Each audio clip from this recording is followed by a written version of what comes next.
그 탄핵 가결 직후에 본회의장을 나선 국민의힘 의원들이 곧장 긴급 의원총회를 했잖아요. 네. 당시의 분위기가 굉장히 살벌했다고 저도 취재를 통해서 알게 됐고 여러 네. 보도가 나왔는데 뭐 고성은 기본이고 물병을 집어던지는 의원도 있었고 또 한 대표를 불러오라 해서 급하게 대표실에서 소환이 된 한 대표에게 뭐 달려들려고 했던 의원들도 있었다. 이런 얘기까지 들리더라고요. 그렇게 알고 있습니다. 예. 사실 조폭이냐라고 질문을 하셨는데 당시 의총 상황을 보면 사실 정말 살벌했고 또 누가 찬성했는지 누가 반대했는지 하나하나 밝혀보자, 일어나서 얘기해보자 이런 분위기도 있었다고 하는데 어떻게 보셨어요? 차마 이제 구 기자님 말씀 못 하시는데 그게 이제 양복 입은 조폭들인 거죠. 응? 네.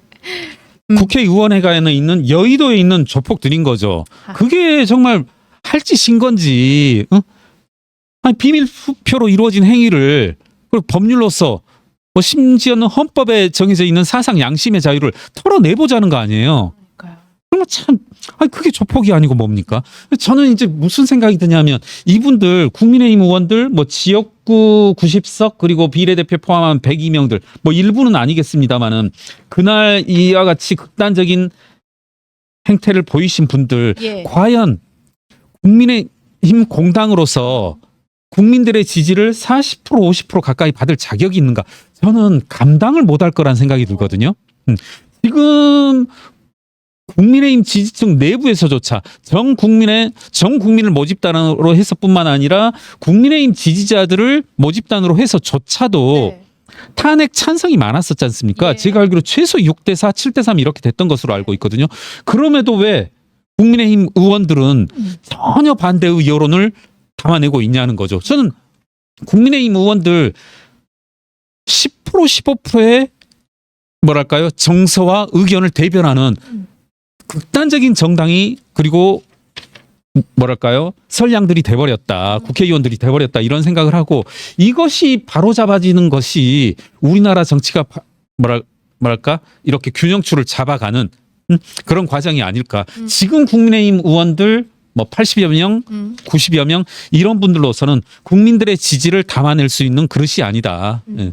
본인들 스스로가 좀 많은 반성을 해야 될 것 같아요. 그게 한 대표가 오늘 사퇴하면서 말한 극단주의자들에게 동조하면 당이 보수의 미래가 없다 이렇게 얘기한 것과 예. 저는 그렇습니다. 예. 네. 뭐 정확히 지적을 해주셨고 조금 뭐랄까요 그간의 국민의힘의 문제를 적나라하게 드러난 말 같아요. 지금은 이제 온 국민이 다 알고 있는데 윤석열 대통령이 순전히 매일을 그거 유튜버 방송만 보면서 시작하고 보면서 끝내고 예. 그리고 그와 같은 정서들 뭐 감히 제가 그런 이론이라고 말할 수도 없을 것 같아요. 그런 것에서 나오는 것들이 그런 것들에 기대어 정치를 해나가는 국민의힘 의원들 이분들이 과연 얼만큼 어떤 국민들의 선택을 낼 수 있을지 좀 많이 걱정이 됩니다. 의원 단톡방에는 가결 이후에 이런 얘기까지 있었다는 보도가 나와요. 친윤 의원들 일부가 민주당 부역자들 덜어내고 90명이 똘똘 뭉치자 이런 네. 얘기까지 나오기도 했다는데 아니 이렇게 되면은 뭐 분당 가능성 아니면 당 분열이 계속될 가능성도 어떻게 보시는지 궁금해요. 어떻게 보면 처음 듣게 구 기자님으로부터 처음 듣지만 정말 그런 생각이 있을 것 같은데 네. 그러면 어떻게 될까요? 아니 정치라고 하는 것이 외연을 확장해 가고 그리고 국민들에 대해서 설득을 넓혀가는 것이지 이건 계속 좁히고 해나가겠다는 오히려. 거잖아요. 예. 그리고 저는 이제 저의 모르겠습니다. 이제 사후적으로 제가 꿰맞추는 건지 몰라도 구구 유튜버들의 어떤 상업적 담론의 재생산이라는 그런 표현을 했었나요? 네. 저는 무슨 생각을 했었냐면 이제 한동훈 대표가 그런 말을 했지만 이분들 사실 극우 유튜버들은요 제 생각입니다. 이분들은 본인들이 다수의 지지를 이끌어낼 필요가 없잖아요. 뭐 국민들을 100명이다. 100분위로 이렇게 나눠본다라면 이분들은 80%, 뭐 70%, 60%의 지지를 얻고자 하는 분들이 아니에요. 예. 5%, 10%의 지지라고 할까요? 그 사람들의 호주머니를 긁어낼 목적인 거지. 그러니까 제가 몇몇 분들한테 그런 이야기를 들었어요. 네. 지금 극우 유튜버들의 호황기다. 지금 탄핵 정국을 맞음으로써 어마어마한 슈퍼챗과 뭐 여러 가지 뭐 금전적 이득이 향하고 있다고. 실제 그렇더라고요. 네. 이분들은 그러니까 극우 유튜버들은 그렇다 치는데 지금 국민의힘도 자기들도 그래야 되겠다는 거거든요. 어떻게 된 게 극우 유튜버들에게 가스라이팅 된 거잖아요. 저는 세상 참 이해가 안 되는 게 오죽했으면 이러한 극단주의자들 극우 유튜버들에게 가스라이팅 당하는 국회의원들을 생각할 수 있는지. 네. 극우 유튜버들 아니 뭐 저는 개인적으로 그럴 필요가 없다라고 생각하는데 극단주의자들을 조금 더 자기 편으로 자기 생각으로 끌어들일 생각을 안 하고 점점 그쪽으로 향해 가는 이런 모습들. 오히려 그쪽으로 네. 끌려가는 네. 국회의원들이. 네. 본인들은 모르겠습니다. 90명이 똘똘 뭉치면 지금과 같은 생각으로 똘똘 뭉치면 뭔가 될 거라고 생각하는데 본인들의 미래의 모습은 정해져 있죠. 뭐 자유통일당이다, 정광훈 씨다, 극우 유튜버들이 그런 모습이잖아요. 뭐하러 그렇게 막 90명을 어렵게 똘똘 뭉치고 설득하고 뭐 그럴 필요가 있어요. 자유통일당과 합당하든지 자유통일당으로 옮기면 되는 거지. 극우 유튜버들하고 같이 하면 되는 거고. 뭐 사실 어떻게 보면 이미 같이 하고 있지만. 거대 민주당, 거대 야당에 비하면 사실 지금도 소수 여당인데 그거보다 더 오히려 확장은커녕 반대로 가고 있는 모습. 그렇죠. 그거에 일맥상통하게 사실 지난 의총에서 뭐 공개 찬성 입장을 밝혔던 김혜지 의원 같은 비례대표들에게 당을 나가라 이런 얘기까지 네, 했다고 해요. 그건 또 그러더라고요. 의원 수를 줄이는 일이고 다 이제 결을 같이 한다. 네. 볼 수 있겠네요. 그런 움직임도. 예, 그렇습니다. 이제는 그 잠시 시간을 돌려서 탄핵안 가결에 대해서 좀 이야기를 해보면 좋을 것 같습니다. 1차 표결 때와 달리 국민의힘 의원들이 모두 본회의장에 들어왔고 국회의원 300명 전원이 투표에 참여를 했어요. 찬성 204, 반대 85, 기권 3, 무효 8 이런 결과가 나왔는데 이 표결 결과 회계사님 예상 범주에 나온 건가요? 예상하시던 거. 저는 통과되리라고 봤고요. 네. 예, 예. 예측을 했냐? 그러니까 표수를 지금부터는 이제 이 찬성 탄핵표 204표 혹은 이제 그런 측면에서 볼 수 있겠죠. 여당 이탈표. 네. 이제 최소 12표가 되는 건데 한 숫자는 이 정도로 봤지만 기대치는 좀 더 높았습니다. 네, 네. 기대치는 높았습니다. 210표 뭐 안팎 이렇게 그 이상까지도 예. 예상하는 분들이 꽤 있었어요. 네네네네. 그렇죠. 네. 그래서 국민의힘에서 공개적으로 그 표결 직전에 찬성을 밝힌 의원이 7명 정도였던 거 예, 제가 기억을 그렇더라고요. 하는데 예. 최소 찬성 12명으로 나온 거잖아요. 예, 예. 기권 무효까지 합치면 23명인데 예. 기존에 찬성했던 7분 다 찬성했을까요? 그런데 이제 오늘 언론 보도 보면은 네. 이제 뭐 언론 보도 됐으니까 실명을 거론한다라면 이 한지아 의원하고 진종호 의원, 제 기억으로 진종호 의원은 탄핵 반대였고 이 한지아 의원은 뭐 기권했다고 하나요? 여하튼 이제 이탈을 하셨다고 하시니까요. 예, 예. 그거에 대해서 진종호 전 최고위원은 뭐 그런 보도는 사실이 아니다라고 그래요? 얘기를 했는데 그렇습니까? 네. 그렇다고 이제 찬성을 했다 이렇게 자기 무슨 투표를 했다라고는 얘기하지 않았습니다. 네네네. 그래서 한번 여쭤봤던 거고요. 사실 12일에 있었던 윤 대통령의 그 긴 대국민 담화가 막판에 뭐 영향을 더 크게 미칠 거다 이런 얘기도 있었는데 네. 12표 또 기권 무효까지 23명 좀 해석이 좀 분분한 것 같습니다. 뭐 생각보다 덜 나왔다는 분들도 분명히 있는 것 같고요. 아무래도 기권 무효 이것들은 여당 내에서 나왔을 것으로 생각돼요. 제 생각에 어떤 썸을 찍거나 이런 네. 걸 말하는 거죠. 뭐 예. 기권 무효까지. 네네 고심의 흔적이지 않았을까. 예. 그리고 일각에서 이제 당시 이제 벌써 8년 전인가요? 네. 그러니까 새누리당 시절, 그러니까 박근혜 대통령 탄핵안이 이제 통과됐을 때 그때 아마 62표 정도로 이제 그 이야기를 하잖아요. 네. 탄핵 찬성에. 이때와 이제 차이를 얘기하는데 저는 이제 시점상의 차이 무슨 말씀이냐면. 그때 당시는 상당히 뭐랄까요? 그 숙려 기간이라고 해야 되나요? 네. 탄핵안이 올라가고 투표장에 그 안건으로 올라간 날까지 제가 알기로는 상당한 시간이 네. 있었고 우여곡절도 있었던 데 반해서 지금 이것은 이제 계엄으로부터 불과 11일 만에 이루어진 전격적인 투표 행위라 그런 시간상의 차이도 있고 저 하나는 또 언급하고 싶은 것은 앞서 우리가 쭉 이야기했던 것과 같이 이 부분은 언급해야 될 것 같아요. 그러니까 국민의힘 의원들의 자질을 묻지 않을 수 없다. 예, 예. 자질. 저는 한 명 한 명이 헌법 기관이니만큼 본인들의 양심 그리고 어떤 민주주의에 대한 인식 이것에 따라서 투표를 하면 그리고 해야 되는 그런 상황인데 네. 이것도 분명히 작동했을 것이다. 저는 일련의 과정들에서 계엄 이후 오늘까지 이어지는 과정에서 나오고 있는 국민의힘 의원들의 발언들, 태도, 행각들이 상당히 좀 실망스럽다. 무슨 생각이 드냐면 뭐 이건 정치적 수사가 아니라 국민의힘 의원들은 정말 국민들 수준을 못 따라온다. 좁혀 말하면 자꾸 이분들이 TK 하는데 마치 TK 의원, TK 뭐 주민들의 TK 뭐 대구 경북 도민들의 대구 시민들의 뜻과 뭐 자신들이 일치한다는데 저는 그렇게 보지 않거든요. 예. 저 역시도 이제 뭐 최근에 산에 많이 다니기 때문에 그쪽 낙동정맥이다 뭐 백두대간이다 하면서 그쪽을 많이 다니는데 등산 민심. 예.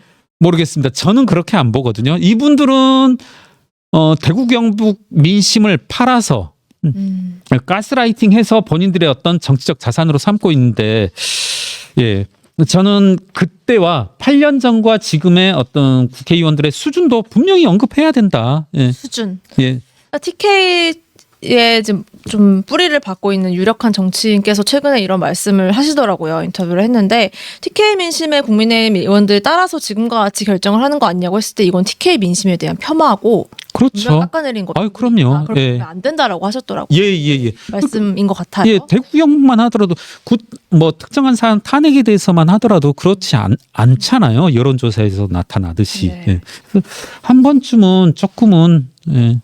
저는 그래요. 이번 1년에 뭐 보름여 동안의 기간 동안에 어떤 국민의힘의 행보 이것들이 계속된다라면 네. 이분들은 본인들 자질에 맞춰서 본인들 지금 현재 90명 뭐 똘똘 뭉친다라고 해서 했으니까 90명 수준에 맞는 국민의 지지를 얻을 것이다.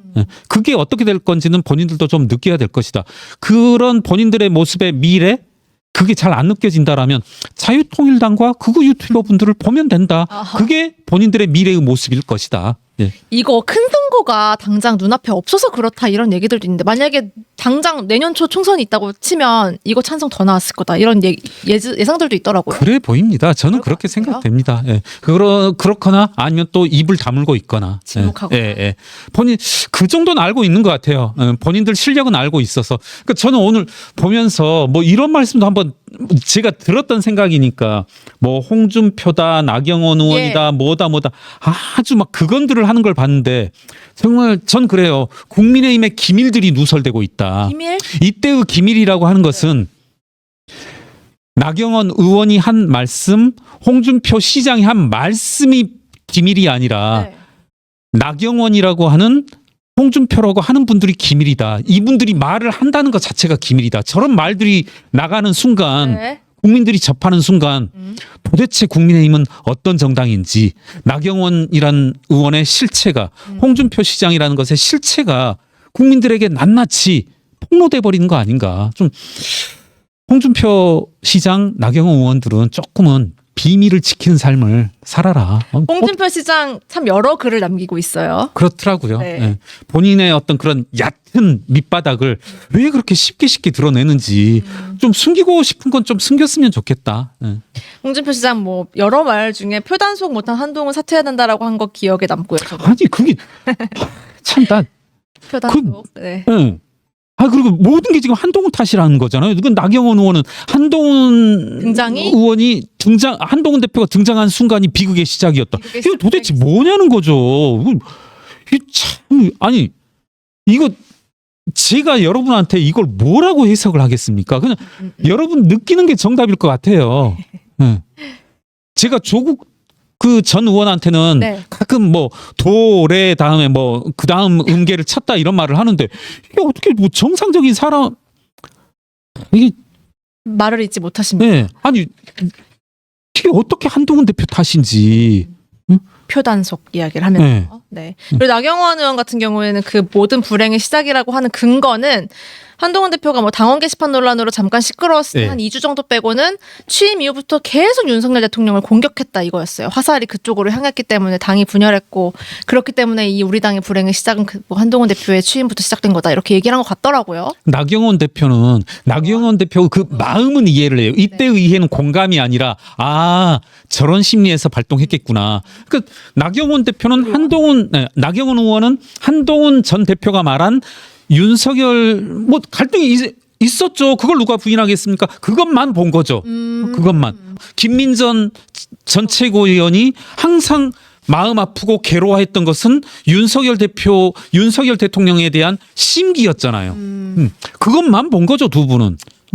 제가 알기로 한동훈 전 대표만큼, 한동훈 대표의 칼날만큼 민주당에 무서웠던 것이 있습니까? 참. 그렇습니다. 플라워 마리님이 10만 원 슈퍼챗을 주시면서 예리한 논평 김경률, 건희 앙뜨 때부터 한번 알아봤음.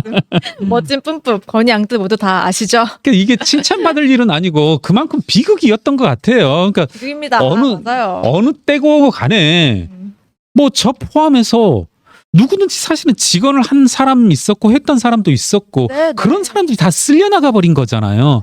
그래서 이제 쭉정이들만 남았던 거고. 이 자리에서 몇 번은 좀 명시적으로도 말하고 뭐 암시하기도 했습니다마는 네. 그런 것 같아요. 국민의힘이라는 곳의 현 주소를 보면은 괜찮은 사람들이 안 오는 정당이 돼버렸어요.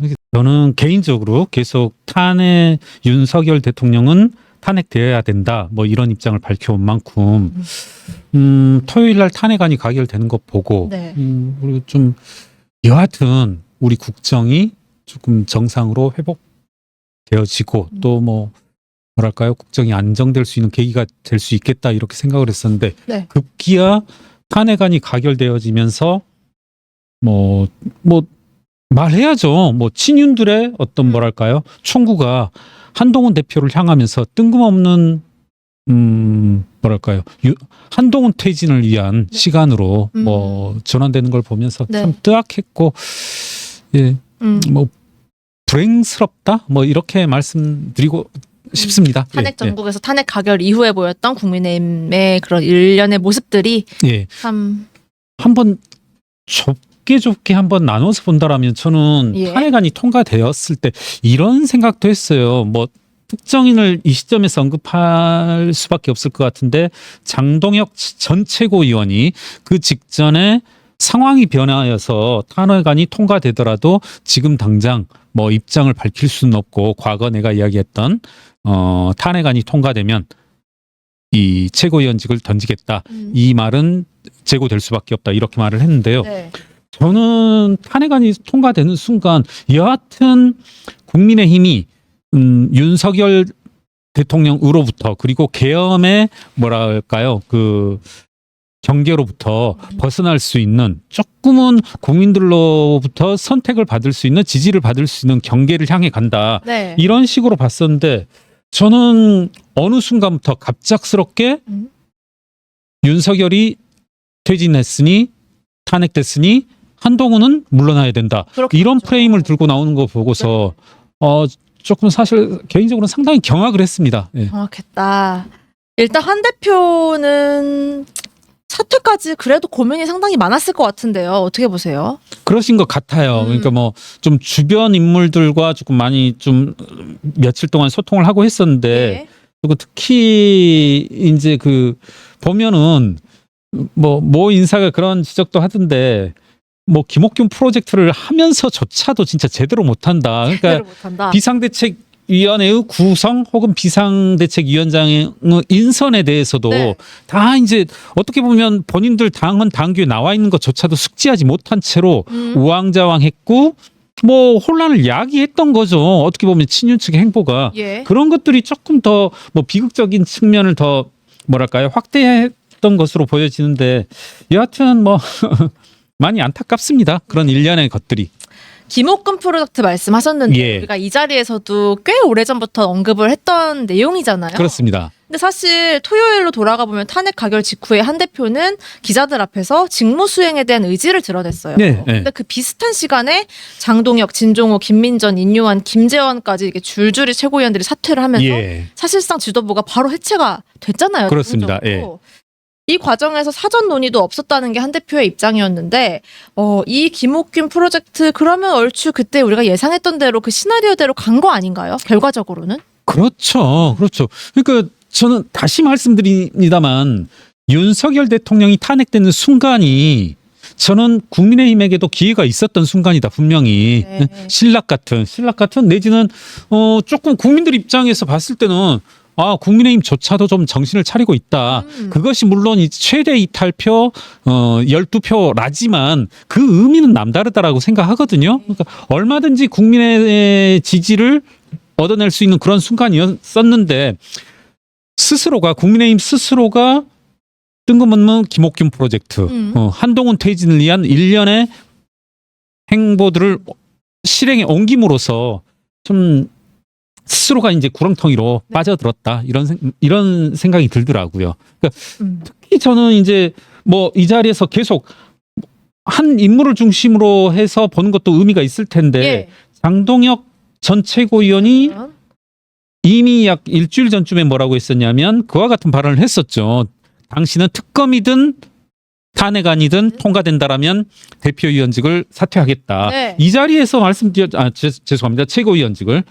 이 자리에서도 말씀드렸지만 다시 언급해 보자면 장동혁이라는 사람이 최고위원을 사퇴하냐 안 하느냐 국민들로서는 관심도 없고 어떻게 보면 뭐 그게 무슨 의미가 있겠습니까? 그런데 저는 뭐 이 자리에서 언급했지만 참 그게 저는 불편한 협박으로 들렸다. 무슨 말씀이냐면 국민들에게는 장동혁이 사퇴하든 말든 아무런 의미가 없는 사안인데 장동혁이 사퇴한다는 건 최고위원 구성상 신윤 3명의 장동혁까지 사퇴하면 이제 비상대책위원회 최고위원회가 붕괴될 수 있는 그런 요건을 마련한다는 거거든요. 예. 그러니까 이건 누구를 위해서 누구 들으라고 한 말이냐면 이건 국민들이 아니라 결국 한동훈 한 명을 향해서 한 말이다. 네. 너 탄핵 찬성하면 심지어는 특검에조차 찬성하면 너 날라간다. 뭐 이런 저는 분명히 그런 협박으로 보여지거든요. 네. 이 사람이 저는 조금 또 어설프고 뭐랄까요 교활했다라고 생각하는 게 어느 날인가 이제 입장을 바꾼 것처럼 말했잖아요. 맞아요. 네, 지금 상황이 바뀌었다. 상황이 바뀌었기 때문에 내가 특검이든 탄핵이든 통과되는 순간 사퇴한다는 말은 이제 상황을 보고 판단을 하겠다. 그게 12일 대통령의 그 예. 대국민 담화를 계기로 그런 뭐 바뀌었다 이런 보도가 나왔어요. 네네네. 예, 보도도 많이 된 네. 것으로 아는데 예. 제가 이것은 뭐 요즘 뭐 이렇게 여러 정치평론가들이 자기의 취재 결과 알았다 뭐 이런 식으로 고급스럽게 포장하는데 예. 저도 몇몇 사람으로부터 조금은 뭐 상당히 신뢰할 만한 뭐랄까요 당내 네. 통으로부터 어떤 말을 들었냐면 이미 장동혁은 탄핵 투표 이전에 네. 결심을 굳혔다. 네. 크게 바뀌지 않았다. 그러면 그렇죠, 그렇죠. 예. 그러니까 이미 이 투표가 12월 14일 날 있었지만 예. 그 이전에도 이미 투표가 이뤄진 이후에 사퇴하려는 결심을 굳혔다. 그런데 지금 이제 이것을 약간 다른 식으로 포장 혹은 해석하는 그런 움직임이 있는데 그렇지 않았다. 그래서 저는 장동혁이란 인물 네. 조금은 여하튼 우리 국민들도 시청자분들도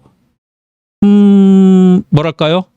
좀 기억해둬야 된다. 저는 그렇거든요. 이게 뭐 흔히들 나쁜 의미로 쓰이는데 정치적 낙인이라는 것. 네. 저는 낙인 효과 이런 것들이 누누이 말씀드리지만 저 뭐 예를 들어서 경제민주화 운동이다 뭐다 이렇게 하는데 네. 사실은 어떤 입법적인 법적인 제재들보다 네. 더 효과적인 것은 낙인 효과라고 보거든요. 그리고 레퓨테이션 명성에 대한 어떤 그렇죠. 뭐랄까요 그 이야기들. 네. 예. 저는 이런 분 장동혁이라는 인물 과연 이 국회의원으로서 자질이 적합한가 하면은 지극히 좀 회의적이거든요. 네. 예. 그래서 조금은 우리 시청자분들 그리고 국민들은 기억해둘 필요가 있다. 정말 그래요. 저는 장동혁만큼 네. 한동훈 대표 체제 그 이전 비상대책위원장 체제에서 이 사람만큼 가시적인 뭐랄까요 그 뭐 페이버 이걸 받은 사람은 없거든요. 네. 예. 그러면서 제일 먼저 배신하고 가장 끔찍하게 뒤에서 칼 꽂는 이와 같은 비열한 행태. 저는 이 경우를 배신이라고 할 수 있을 것 같아요. 지금 배신자 풀이 네. 난무하는데 네. 여러분 저 이제 배신 오늘 이제 유승민 전 의원도 말씀을 하셨던데 예. 무슨 한동훈을 배신자라고 하냐 우리가 조폭이냐 저 역시 이 자리에서 똑같은 말을 했던 것 같아요. 무슨 조폭들 같다 맨날 배신하는 게. 네. 자 그러면 제가 좀 진지하게 아까도 말했지만 제가 경제민주화 운동이다, 경제개혁 운동을 뭐 나름 활발하게 했다면 한 편이었는데 네. 항상 나오는 이슈 중에 하나가 배임이거든요. 근데 예. 배임도 인물을 배신했다는 배신 프레임이거든요. 네. 예, 예. 그랬을 때 예를 들어서 뭐 이건 예로서입니다. 특정인이 그렇다는 게 아니라 이재용이 배임을 했다. 누가 배임을 했다. 네. 뭐 축구협회장이 배임을 했다. 이것은 주어진 인물을 배신했다는 거거든요. 네. 어떤 특정 회사 오너가 배임을 했다, 그 의미는 배신을 했다는 의미는 주주들로부터 위임받은 권한을 이용해서 주주의 이익을, 회사의 이익을 배신했다라는 의미거든요. 네. 그러면 정치인들에게 배신했다 이것은 국민의 총의를, 국민의 뜻을, 의지를 위임받은 국회의원이 국민의 뜻을 배신했을 때 우린 배신했다, 그렇게 쓰이는 게 배임이다, 맞겠네요. 이런 거거든요. 예. 자, 그러면 이 경우에 배신은 누가 했냐는 거죠. 누가 배신자인가? 네. 저는 구체적으로 계엄 사태에서는 윤석열 대통령이 배신한 거죠. 자유민주주의를 배신한 거고, 자유민주주의를 무너뜨린 거고, 계엄 행위로 말미암아서. 장동혁 총장, 저는 이건 위원. 네. 장동혁 전 최고위원, 그건 배신이다. 네. 저 누누이 말씀드리지만 한동훈 대표로 말미암아서 국민의힘이 그간 12월 3일 계엄 이후 이어지는 열흘 남짓의 기간 동안 발언권이 있었다라고 여겨지거든요. 네. 본인도 오늘 이 사퇴 선언문에 그런 말이 나왔지만 맨 먼저 윤석열 대통령의 계엄 행위를 반헌법적, 반법률적 행위임을 밝히고 국민과 함께 막겠다고 했거든요. 그리고 실제로 막아냈고, 그로 말미암아서 국민의힘 의원들이 발언권이 있었던 거지. 저는 이와 같은 국민의 어떤 의지들, 이런 것들을 배신한 것은 윤석열 그리고 장동혁이다. 그리고 배신 프레임 그렇게 함부로 쓰지 말라. 뭔가 좀 근거를 가지고 이야기해야 될 필요가 있다. 네. 이런 언급을 꼭 좀 하고 싶습니다. 누가 배신자인가에 대한 물음은 당분간 또 이어질 것 같네요. 네, 회계사님이 그렇죠. 유승민 의원이 지적했지만 그건 조폭들의 배신 프레임의 다름 아닌 거죠. 이거 순전히 이때의 배신이라고 하는 것은 특정 사람, 특정 캐릭터, 특정 퍼스널리티를 배신했냐 말았냐는 거거든요. 지금 보면 윤석열을 배신했냐 말았냐. 아니, 윤석열 대통령이 국민들에게 호소했던 게, 그리고 국민들을 매혹시켰던 것이 그거였잖아요. 난 사람에 충성하지 않는다. 그걸로 스타가 됐죠. 그렇죠. 1년에. 사람을 따르고 사람을 배신하지 않겠다는 거, 그거 조폭이잖아요. 지금 조폭 프레임들 가지고서 뭐 배신자 운운하고 하는데 정말 스스로를 좀 망가뜨리지 말자. 저 이분들 좀 웃겼던 게, 그런 언론 보도에 의하면 몇몇 의원들이, 그리고 장동혁 의원도 그런 말을 했다고 하는데, 왜 한동훈 대표는 우리랑 상의를 안 하냐. 그런 얘기 했다고 많이들 해요. 사전 논의를 안 하냐. 예. 저 한번 이런 말씀 드려볼게요. 제가 과거 다른 언론과 인터뷰할 때 이런 말씀을 했는데, 국민의힘 의원들은 말씀이 없어요. 그러니까 굳이 제 이야기가 아니더라도 제가 윤상현 의원의 그 당대표 출마 선언문의 것을 인용했잖아요. 무덤 속의 평화. 그랬습니다. 이분들 회의 때 저 의미 있는 이야기 들어본 적이 없어요. 열띤 토론, 뜨거운 토론 이런 건 없었나요? 저 비상대책위원회에서 정말로 제가 장담 드릴게요. 약속 드릴게요. 약속이라면 표현이 이상한데 본 적이 없어요. 어떤 사안을 가지고 논쟁을 해봤던 적이 없어요. 그렇군요. 여러분, 혹시라도 뭐 이런 비슷한, 여러분들 들어보셨어요? 모 의원이 특정 여러 사람들이 얘기했지만 장동혁 의원이 한동훈 대표의 어떤 말에 대해서 논리적으로 반박하는 내용들, 그 이전이라도 장동혁 최고위원이 금투세에 대해서 또 뭐가 있을까요? 지역화폐에 대해서 진지하게 얘기해 본 거 들어본 적 있으세요? 무슨 다른 의원들이라도? 아니, 당의 노선에 반대되든 찬성이든 이런 분들이 갑자기 자기들만의 민주주의를 들고 온 거죠. 왜 나랑 상의 안 했어? 그러니까. 자, 아니, 한동훈 대표 쭉 보니까 저도 좀 기자분들한테 많이 좀 전에 들었어요. 한동훈 대표가 12월 3일 계엄령의 순간에 어떻게 보면 누구랑 상의 안 하고 상의 없이 상의할 시간도 없었겠지만 특정 입장을 말했단 말입니다. 지금 그것에도 불만이 있을 것 같아요. 그때부터 불만이 쌓여서 책임론이 제기되기 시작했죠. 예. 그게 그럴 수 있는 순간이었었는지. 그리고 당대표가 그런 말을 못합니까? 어떤 의사결정의 과정 속에서 이루어져야 되는 뭐 당론이다 하면은 당연히 논란을 거치고 논쟁을 거치고 회의를 거쳐야 되겠지만 그때 당시에 위급한 순간 그러하더라도 당대표 개인의 의견은 충분히 얘기할 수 있는 그런 것이었죠. 예. 그리고 어떤 국민들의 어떤 판단과 그런 것에 어긋나지 않았고 그런데 지금 와서 상의하지 않았다. 너무 웃기고 참나 이분들 제 짧은 이 100여일에 달하는 비상대책위원 시절의 어떤 순간들이 계속 쭉 하시나요? 스쳐 지나가는데 회의 때는 아무 말 안 하고서 네. 이분들 제 기억으로 이 말도 한번 드리고 싶어요. 한동훈 대표가 총선을 앞두고 한 2주 3주 동안은 사실상 중앙회의에 오질 못했어요. 계속 지방을 돌아다녔었거든요. 그러면 그때부터 이제 시작되는 거죠. 어떤 게 시작되죠? 뒷담화의 시간들이. 회의 때? 네. 어허. 한동훈 대표 절에서는 총선 진다. 내가 어쩌저쩌 해서 지난 대선에서 이겼다.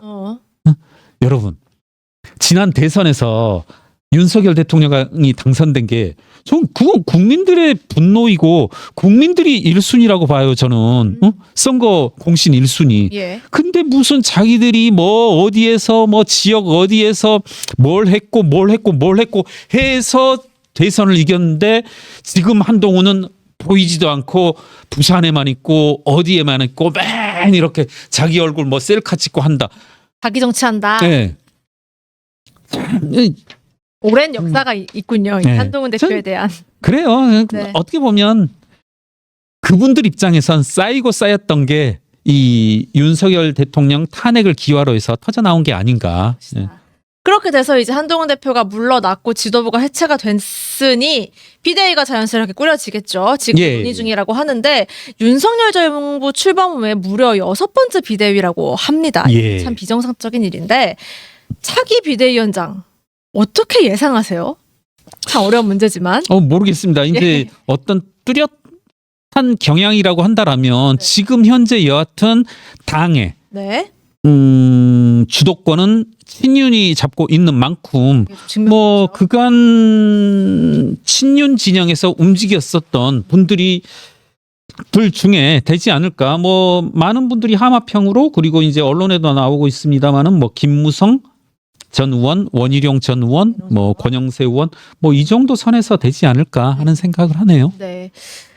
원희룡, 권영세, 김무성 등등이 거론되고 있고 머지않아 결정이 될 것 같은데 결국에 이것을 결정하는 그 주도권은 친윤 그리고 중심에는 72표로 원내대표 당선된 권성동 원내대표가 있겠네요. 그럴 것으로 보여집니다. 네. 예. 오늘 물러난 정치인 한동훈의 정치 시계는 앞으로 어떻게 작동할 거라고 예상하세요? 당장 이제 벚꽃 대선이다, 뭐 조기 대선이다 이런 얘기가 많이 나오고 있잖아요. 어때야 된다고 보세요?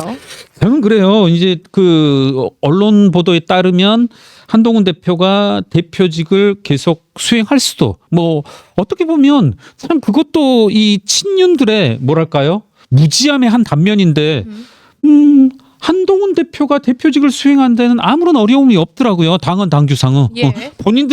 어떻게 보면 본인들 스스로의 뇌피셜이었던 거죠. 최고위원 몇 명이 사퇴를 하면 최고위원회가 없어질 뿐이지 한동훈 대표의 당직 유지에는 아무런 뭐 지장이 없었다는 것이 본인들 당헌. 소속 당의 당헌 당규 이미 나와 있었다는 거 아닙니까? 네. 그래서 이제 뭐 한동훈 대표가 계속 대표직을 수행하는 데는 법률적으로는 그리고 당헌 당규상으로는 문제가 없기 때문에 뭐 계속 수행하는 것이 옳다 그러다 뭐 친한 내부에서 이야기가 있었던 것으로 압니다마는 제 생각에는 결국은 한동훈이 바라봐야 될 곳은 그리고 선택받아야 될 곳은 국민들이기 때문에 네. 뭐랄까요?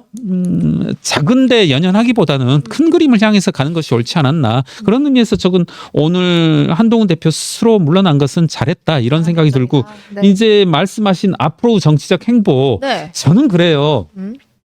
아까 말씀의 연장선상에서 저는 윤석열 대통령의 계엄 윤석열 대통령의 내란 행위로 말미암은 이 일련의 전국 속에서 과연 국민의힘이 다시 선택을 받는 것이 옳은가? 우선은 이재명이라는 변수를 제외한다라면, 하더라도 예, 제외한다라면 저는 그것에 대해서는 조금 회의적이다. 정말 민주주의의 원칙, 자유민주주의의 원칙을 스스로 내팽개쳐진 정당에 대해서 국민의 선택이 다시 한번 이루어진다. 이것은 바람직하지 않다. 다만 지금 모두 다가 이제 헷갈려하는 것 같아요. 이거 한 측면만 본다라면 다음 선택은 국민의힘이 이어선 안 된다. 이런데 또 한편에 있는 건 저는 못지않은 인물이라고 보거든요. 네, 이재명이라는 인물을 보는 순간 사람들이 많이 헷갈려하는 것 같아요. 그런 측면에서 본다라면 저는 정치인 한동훈에게 기회는 또 있을 것이다. 네, 다만 조금은 길게 보자. 조금 짧게 보지 말고 길게 보자. 저는 그 한동훈 대표의 아쉬운 몇몇 장면들 이번에도 어떻게 보면 뭐 저 역시도 기사가 나오면 그 댓글도 유심히 보고 하는데 분명히 한동훈 대표에 대한 국민 여러분들의 어떤 기대와 어떤 지지들이 한 단계 뭐 1.5단계 낮아진 것은 분명한 사실 같아요. 계엄과 탄핵 전국을 거치면서요. 예, 여론조사에서도 나타나지만 근데 조금 보면 그런 일종의 단점들이 있지 않나. 제가 한동훈 대표는 잘은 모르지만 이분의 특수부 검사 시절 뭐 3차장 시절 이런 것들에 비추어 본다라면 사실 그와 같은 법률적인 공간에서는 법률을 수단 삼아서 설득해 나가면 되는 거거든요. 뭐 동료 검사들을 그리고 판사를 이렇게 설득해 나가면 되는데 이거 정치라는 것은 그거보다 좀 더 넓고 미묘한 부분 아닌가. 그러니까 사실 전 그래요. 그러니까 어떤 그 맥락을 본다라면 내가 계엄했습니까? 제가 투표했습니까? 이 말은 충분히 상대방과의 논란 과정에서는 충분히 할 수 있는 말이다. 의원총회에서 했다는 말. 1대1로 이루어진 논란에서는 충분히 이루어질 수 있는 말이다. 다만 이게 국민들에게 들렸을 때는 어떻게 들릴 수 있을까 하는 것들. 그 말에 사실 말이 팩트이긴 해요. 계엄을 한 대표가 한 것도 아니고 투표 한 대표가 한 것도 아닌데 그 말의 뉘앙스가 의원들 그리고 국민들에게 전달됐을 때 또 어떻게 정치적으로 해석이 되느냐 이건 또 다른 문제라고 보시죠. 저는 그렇게 봅니다. 다만 조금 국민들 여러분 그리고 좁게는 우리 시청자 여러분들은 좀 납득해 주셨으면 하는 게 전 그때 이제 그런 분위기들을 좀 봤어요. 또 일부 기자들은 또 뭐죠 이렇게 그 글로 풀어진 녹취록들을 가지고 있더라고요. 이거 보면은 상당히 공격적으로. 상당히 공격적으로 이제 한동훈 대표를 공격했더라고요. 그렇습니다. 반말 뭐 고성 항의가 이어졌죠. 그렇죠. 이제 헌법재판소로 넘어가서 사실 그 결과를 우리가 아직은 예견할 수는 없지만 조기 대선 얘기가 사실 나오고 있는 것도 맞습니다. 벚꽃 대선, 뭐 장미 대선 얘기가 나오고 있는데요. 조기 대선을 이르지만 좀 전망해 보면 어떨까 싶은데 이대로 가면 지지율상 이재명 대표가 가장 유력하다. 아니다. 이재명 대표 결코 유리하지 않고 오히려 최약체 후보가 될 것이다. 이런 정치권 내 전망이 분분한데요. 회 교수님은 어떻게 보세요? 그러니까 저는 그 정치평론가 아닌 정치평론가로서 이 말씀을 드린 건 이제 정치 구급으로서 저는 항상 이와 같은 예측에는 단서가 있어야 된다. 그리고 단서를 깔고 받아들이셔야 된다. 자꾸 뭐 어떤 예측에 대해서 나중에 그것에 대해서 반성해라, 사과해라 이런 말씀도 하던데 그런 측면에서 전 또 하나는 예측은 또 조심스러워한다고 보는데 무슨 말씀이냐면 내가 감히 예측을 한다라면 지금 이 시점을 기준으로 예측을 해야 될 것 같아요. 아무래도 지금의 기준을 가지고 지금의 어떤 추이를 보고서 3개월 후에 6개월 후에 있을 대선을 예측한다라면 지금 상황을 가정하고 예측을 한다라면 이재명 대표가 대통령이 되는 게 가장 자연스럽지 않을까. 지금으로서는 지지율 이런 면을 봤을 때. 네, 그렇습니다. 다만 우리나라의 어떤 정치의 특수성, 흔히들 말하는 역동성, 생명성을 감안한다라면 이건 여러 가지 변수들이 있을 수 있다. 감히 말하건대 저는 한동훈 대표에게도 기회가 있을 수 있다.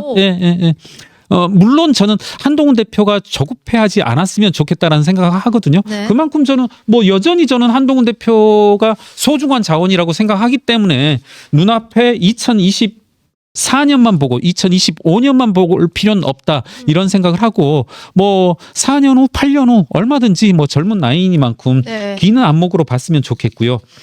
다만 네. 이런 말씀은 분명히 이제 이재명 대표에게는 사법 리스크가 있고 네. 특히나 633이라고 하는 강행 규정이 있는 한은 공직선거법. 예. 네. 만약에 사법부가 이와 같은 본인들 스스로가 강제받는 강행 규정을 지키기만 한다라면 저는 이재명 대표는 출마할 여지가 없다. 어. 그리고 또 하나 이런 말씀 한 번쯤은 드리고 싶어요. 어떤 특정인 한 명을 딱 집어서 얘기한다라면 저는 김부겸 전 의원 같은 경우 이와 같은 합리적 포지션에 있는 사람들이 움직일 때가 오히려 더 위험하고 굳이 말하자면 국민 뭐 여권에는 그러니까 제가 계속 비슷한 말씀 몇 번 했고 김부겸 대표와는 뭐랄까요 본인은 이제 기억하지 못하고 뭐 어떻게 보면 서로 상호적인 그런 건 아니지만 저는 이제 관심을 두고 있지만 이분에게는 상당히 뭐랄까요 저력이라면 저력. 제가 왜 이런 말씀을 하냐면 제가 당시 김부겸 총리 청문회에 나간 적이 있어요. 그리고 네. 청문회 그때 당시 증인으로 나갔었고 그렇게 되면 이 증인과는 대면하지 않은 상태에서 물론 이제 별도 공간에서 보시긴 했을 테지만 여러 가지 그 당시 이제 그때 그 일가에 김부겸 당시 총리의 일가에 엮인 사모펀드 의혹들을 제기했었거든요. 예. 근데 그에 대한 대답이 전 상당히 의외였어요. 뭐였었냐면 충분히 그럴 만한 의심을 가질 수 있다. 이런 표현을 하고 네. 그걸 전제로 깔고 대답을 해나가는 것을 보고 야, 이 사람 무섭다. 아마도 이재명이었다라면 그렇게 대답 안 했겠죠. 그건 나와는 상관없는 일이다. 그리고 만약 그런 의혹이 밝혀지기 전에는 그 사모펀드는 내가 만들었다.